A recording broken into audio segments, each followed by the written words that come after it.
நம்ம இந்த சங்குப்பூ விதையெல்லாம் கிடைக்காம அலைஞ்ச காலம் ரொம்பங்க. இப்போ போதும் போதும் அளவுக்கு கிளச்ச உடனே அதோட அருமை நமக்கு இப்போ கொஞ்சம் குறைஞ்சிருச்சு.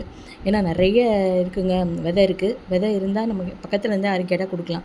நம்மளால கொரியர் பண்ணுற அளவுக்குலாம் நமக்கு ஒன்றும் சின்ன விதையை போய் அவ்வளோ கொரியர் பண்ண முடியாதுங்க. எவ்வளோ அழகாக பூத்துருக்காங்க பாருங்கள். பிரியட்டாமா ரோஸு, ஜூலியோ இக்லீஷியஸ் ஃபஸ்ட்டு, அதுக்கடுத்து நம்மளுடைய எவ்வளோ அழகாக இருக்குது பாருங்கள். ஆனி டூப்ரே எல்லாமே நல்லா பூத்துருக்காங்க. நல்லா செழிப்பமாக இனிமேல் ஆயிடுவாங்கங்க. ஏன்னா மழை வந்துருச்சு இல்லைங்க, மழையை நல்லா தாங்கி வளருவாங்க. அதுக்கடுத்து சங்குப்பூக்கள் இன்றைக்கி 2 இருந்தது. எவ்வளோ சூப்பராக இருக்காங்க பாருங்கள். மானஸ் ரோஸும் திருப்பி பூக்க ஆரம்பிச்சிருச்சு கொத்து கொத்தா. எவ்வளோ அழகாக இருக்குது பாருங்கள், பெருசாகிடுச்சு. அதுக்கடுத்துங்க இன்னொரு புது வரவு இன்றைக்கி ஃபஸ்ட்டாக பூத்துருக்கு, பார்த்துக்கிட்டே இருங்க. DA43ங்க, நம்மளுடைய DA ரோஸு எவ்வளோ அழகாக பூத்துருக்காங்க பாருங்கள். நல்ல பெருசாக மரம் மாதிரி வளர்ந்துருக்காங்க. இவங்க எல்லாமே நான் பொத்தி வச்சுருந்ததுனால உங்களுக்கு தெரியாது. இப்போ பொத்தி வச்சதுக்கப்புறம் தாங்க அந்த மொட்டுக்கள் வந்தது. Happy gardening friends. தேங்க்யூ.